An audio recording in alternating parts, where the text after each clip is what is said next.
দুই নাম্বার গুণ, ইবাদতের গুণে আমাদেরকে গুণী হতে হবে। ইবাদত বলতে কি বোঝাই? ইবাদতের মধ্যে চারটা ইবাদত বড় গুরুত্বপূর্ণ ইবাদত। বুনিয়াল ইসলাম আলা খামসিন, শাহাদাতু আল্লা ইলাহা ইল্লাল্লাহ ওয়া আন্না মুহাম্মাদার রাসূলুল্লাহ ওয়া ইকামিস সালাহ ওয়া ইতাইজ যাকাত ওয়াল হজ ওয়া সাওমি রমাদান। হাবিবে কিবরিয়া বলেন ইবাদতের মধ্যে সবচেয়ে গুরুত্বপূর্ণ ইবাদত চারটা। এক নাম্বার নামাজ, দুই নাম্বার রোজা, তিন নাম্বার হজ, চার নাম্বার যাকাত। এই চারটা ইবাদতের মধ্যে যখন আমরা পরিপূর্ণভাবে শামিল হব, নামাজ পড়ব, রোজা রাখব, যাকাত দিব, এরপরে যদি আল্লাহ তাআলা সামর্থ্য দেয় হজ করব, যদি এই চারটা কাজ আমরা করতে পারি তাহলে আমাদের পরিপূর্ণ মুমিন বা কামিল হওয়ার জন্য দুই নাম্বার গুণ নামাজ পড়তে হবে। নামাজ ছাড়া কোনো মুমিন মুসলমান দুনিয়াতে থাকতে পারে না। আল্লাহ রাসূল সাল্লাল্লাহু আলাইহি ওয়াসাল্লাম 63 বছর জিন্দেগিতে এমন কোন সময় বাদ যায় নাই। আল্লাহ তাআলা যখন তার প্রতি নামাজকে দান করেছেন, নামাজ হাদিয়া দিয়েছেন, এরপরে আল্লাহ রাসূল কোনোদিন নামাজ বাদ দেয় নাই। আমি মুসলমান দাবি করে আমি নামাজ পড়ি না, রোজা রাখি না, আমি বড় গলায় মানুষকে বলি নামাজ লাগে না, রোজা লাগে না, হজ করা লাগে না, যাকাত দেয়া লাগে না, আফসোসের বিষয় মুসলমান আপনার নামাজ লাগে না কিভাবে? আপনি কিভাবে বলেন আমার নামাজ পড়া লাগে না? আমরা ইলমে তাসাউফের লাইনে এত দূর পর্যন্ত পৌঁছে গিয়েছি যার কারণে আমাদের নামাজ লাগে না। আরে ভাই, আমি আপনাকে বলতে চাই যে ইলমে তাসাউফের যিনি মূল গুরু ছিল, যিনি ইলমে তাসাউফ পীর এবং মুর্শিদের যিনি প্রধান ছিলেন, যাকে বাদ দিয়ে আমাদের ভারতবর্ষের মধ্যে কোনো সনদ আসতে পারে না, সর্বশেষ আলী রাদিয়াল্লাহু তাআলা আনহু পর্যন্ত পৌঁছে। হয়তোবা আপনি চিশতিয়া লাইনে যাবেন, অথবা আপনি নকশাবন্দিয়া লাইনে যাবেন, যে লাইনে যান না কেন সর্বশেষ গিয়ে আলী রাদিয়াল্লাহু তাআলা আনহু গিয়ে বুঝবেন। আর আলী রাদিয়াল্লাহু তাআলা আনহু গিয়ে রাসূলুল্লাহ সাল্লাল্লাহু আলাইহি ওয়াসাল্লাম পর্যন্ত বুঝবেন। আল্লাহ রাসূল সাল্লাল্লাহু আলাইহি ওয়াসাল্লাম ইলমে তাসাউফের লাইনে মানুষদেরকে বলতেন, আমি তোমাদেরকে বায়াত করব, আসো। আল্লাহ রাসূল মানুষদেরকে বায়াত করতেন, আত্মশুদ্ধির কাজ করতেন। করার পরে সর্বপ্রথম বলতে, তুমি নামাজ পড়বা, তুমি রোজা রাখবা, যাকাত দিবা, ওয়ালা ইয়াসরিকনা ওয়ালা ইয়াজনিনা ওয়ালা ইয়াকতুলনা আওলাদাহুম। আল্লাহ তাআলা কোরআনের মধ্যে বলেছেন রাসূল কিভাবে মানুষকে বায়াত করেছে, মানুষদেরকে কিভাবে তাসাউফের লাইনে অগ্রসর করেছে। সর্বপ্রথম সবক তাদেরকে কি দিতেন? আল্লাহ রাসূল বলতেন, সর্বপ্রথম হাতে বায়াত করার পরে বলতেন, তুমি নামাজ পড়বা, তুমি রোজা রাখবা, ওয়ালা ইয়াসরিকনা, আজকের পর থেকে কোনোদিন চুরি করবা না, ওয়ালা ইয়াকতুলনা আওলাদাহুন্না মিন খাশিয়াতা ইমলাক, গরিব হওয়ার ভয়ে, ফকির হওয়ার ভয়ে সন্তানকে তুমি হত্যা করবা না। আল্লাহ রাসূল এভাবে বায়াত করতেন। যাই হোক, বায়াত করার পরেও আল্লাহ তাআলা রাসূলের মাধ্যমে এই সিলসিলাকে জারি করেছেন, কিন্তু জীবনে এমন একটা দিন নাই রাসূল নামাজ বাদ দিয়েছেন। নবী হওয়ার পরে নামাজ যখন আল্লাহ তাআলা রাসূলকে হাদিয়া দিয়েছেন, আর রাসূলের 63 বছরের জিন্দেগি দেখেন না, মারা যাবেন, মারা যাওয়ার 14 দিন আগে এমন অসুস্থতা, রাসূল এমন অসুস্থতা ছিল, উঠতে পারে না। সাহাবাদেরকে বললেন, আমার দুই পাশে হাত দাও, আমাকে ধরো, আমাকে দাঁড় করাও, ইমামতি করব, নামাজ পড়াবো। সাহাবায়ে কেরাম রাসূলকে দুই পাশে ধরে দাঁড় করাইতেন, দাঁড়ানোর মতো ক্ষমতা ছিল না, এত অসুস্থতা ছিল 14 দিন পর্যন্ত। জীবনী দেখবেন রাসূল জ্ঞান আসার পরে বলতেন, আমাকে ওযুর জন্য পানি দাও, আমি ওযু করব। পানি দিলে রাসূল ওযু করার পরে যখন দাঁড়াইতেন আবার জ্ঞান হারিয়ে ফেলতেন। আবার যখন জ্ঞান ফিরতেন বলতেন, নামাজের ওয়াক্ত এখনো আছে কিনা, তাড়াতাড়ি আমাকে আবার মুসাল্লা পর্যন্ত নিয়ে যাও। এইভাবে 14 দিন পর্যন্ত রাসূল এই কাজ করছেন। সর্বশেষ যেদিন রাসূল বিদায় নেবেন, আল্লাহ রাসূল সাল্লাল্লাহু আলাইহি ওয়াসাল্লাম বলতেছিলেন, আসসালা আসসালা আসসালা, জীবন চলে যাবে ভাব, মালাকুল মউত আসে উপস্থিত, বলছেন ইলা হাবিবির রফিকিল আলা, ইলা হাবিবির রফিকিল আলা, বন্ধু আসেন, বন্ধুর দরবারে আসেন, আসেন, আপনার জন্য আল্লাহ তাআলা ওয়েট করতেছেন, ওয়েটিং করতেছেন, আসেন তাড়াতাড়ি। আল্লাহ রাসূল সাল্লাল্লাহু আলাইহি ওয়াসাল্লাম চোখ থেকে অশ্রু ঝরাইতেছেন, কান্না করতেছেন। মালাকুল মউত জিজ্ঞেস করেন, ওগো নবী আপনি কান্না করেন কেন? সারা জীবন যে মাওলার জন্য, যে আল্লাহর গোলামি করেছেন, যে আল্লাহর বিধান দুনিয়ার মানুষদেরকে জানিয়ে দিয়েছেন, সারাটা জীবন যার জন্য ওয়াকফ করেছেন, সে বন্ধু আপনাকে আজকে ডাকতেছেন, সে বন্ধুর ডাকে আপনি সাড়া দিবেন। আজকে আপনি কান্না করতেছেন কেন?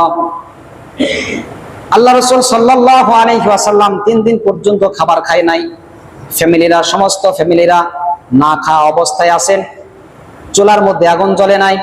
মালাকুল মউত জিজ্ঞেস করে, মনে হয় বন্ধু আপনি মনে হয় ফ্যামিলির জন্য কান্না করেন, তারা খাবে কি, থাকবে কি, কার কাছে থাকবে? আপনিও নিজেও ক্ষুধার্ত, পেটের মধ্যে পাথর বেঁধেছেন, মনে হয় ফ্যামিলির কষ্টে আপনি কান্না করতেছেন, ক্ষুধার তাড়নায় আপনি কান্না করতেছেন।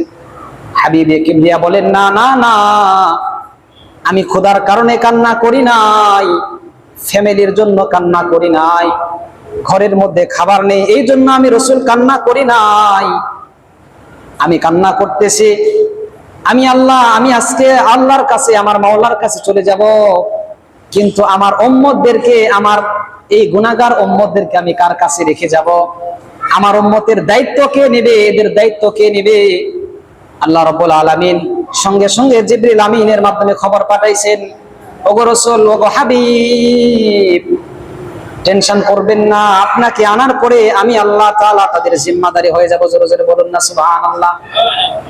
আল্লাহ রাব্বুল আলামিনের যখন এই উত্তরটা আমাদের নবী শুনেছেন, আল্লাহ তাআলা আমাদের জিম্মাদার হয়ে গিয়েছেন, তখন আল্লাহ রাসূল বলেছেন, ইলা হাবিবির রফিকিল আ'লা, হ্যাঁ আপনি আমাকে এখন নিয়ে যাইতে পারেন, আমি এখন বন্ধুটাকে সাড়া দিব। যাই হোক, বলতেছিলাম আমাদের মায়ার নবী আমাদের জন্য কত আফসোস করেছেন, কান্নাকাটি করেছেন। এই উম্মতকে কার কাছে রেখে যাব? উম্মত কোন পথে চলবে? আল্লাহ রাসূল সর্বশেষ বললেন, তারাকতু ফীকুম আমরাইন লান তাদিল্লু মা তামাসসাকতুম বিহিমা, কিতাবাল্লাহ ওয়া সুন্নাতু রাসূলি। আল্লাহ রাসূল বললেন, ও আমার গুনাহগার উম্মতেরা, আমি তোমাদের মাঝে থেকে একদিন বিদায় নিয়ে চলে যাব। আমি রাসূল তোমাদের কাছে থাকবো না।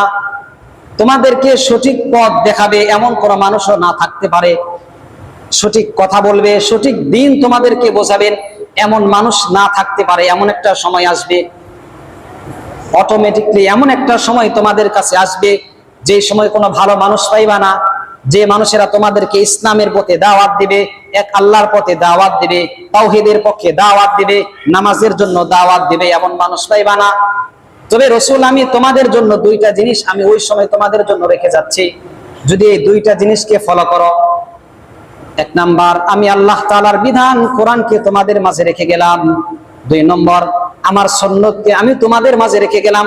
যদি এই 2টা জিনিসকে তোমরা আঁকড়িয়ে ধরো, আমি আমার মৃত্যুর পরে যদি কোনো বান্দা এই 2টা জিনিসকে আঁকড়িয়ে ধরে, 2টা জিনিস দ্বারা পথ প্রদর্শন করে, এই 2টা জিনিসকে সামনে রেখে চলে, আল্লাহ রাসূল সাল্লাল্লাহু আলাইহি ওয়াসাল্লাম বলেছেন, তাহলে কোরআন এবং হাদিস তোমাকে জান্নাত পর্যন্ত পৌঁছে দেবে। জোরে জোরে বলুন না সুবহানাল্লাহ। আল্লাহ রাসূল বলেন, মিশকাত শরীফের মধ্যে হাদিস আছে, আল্লাহ রাসূল সাল্লাল্লাহু আলাইহি ওয়াসাল্লাম বলেন, ইউশিকু আন ইয়াতিয়া আলান নাসি জামানুন। আল্লাহ রাসূল সাল্লাল্লাহু আলাইহি ওয়াসাল্লাম বলেন, বান্দা, অচিরেই তোমাদের সামনে এমন একটা সময় আসবে, ইউশিকু আন ইয়াতিয়া আলান নাসি জামানুন, অচিরেই মানুষ তোমাদের সামনে এমন একটা জামানা আসবে, এমন একটা সময় আসবে, এমন একটা সময়ের সম্মুখীন তোমরা হবা, সেই সময়টা দেখবা, লা ইয়াবাকা মিনাল ইসলামি ইল্লা রাসমুহু। হাবিবে কিবরিয়া বলেন, এমন একটা সময় তোমরা আসবে, যেই সময় তোমরা দেখবা সারা পৃথিবীতে, সারা দুনিয়াতে শুধু ইসলামের নামটা থাকবে, শুধু মুসলমানের নামটা থাকবে। তবে প্রকৃতপক্ষে মুসলমান হতে হলে কি কাজ করা লাগবে, কোন পথে চলা লাগবে, এটা থাকবে না। লা ইয়াবাকা মিনাল ইসলামি ইল্লা ইসমুহু, শুধু ইসলামের নামটা থাকবে, কিন্তু কার্যকলাপ থাকবে না। আপনি বলবেন আমি বড় মুসলমান, আমি মুমিন মুসলমান, কিন্তু আপনার ভিতরে মুসলমানের কাজ থাকবে না।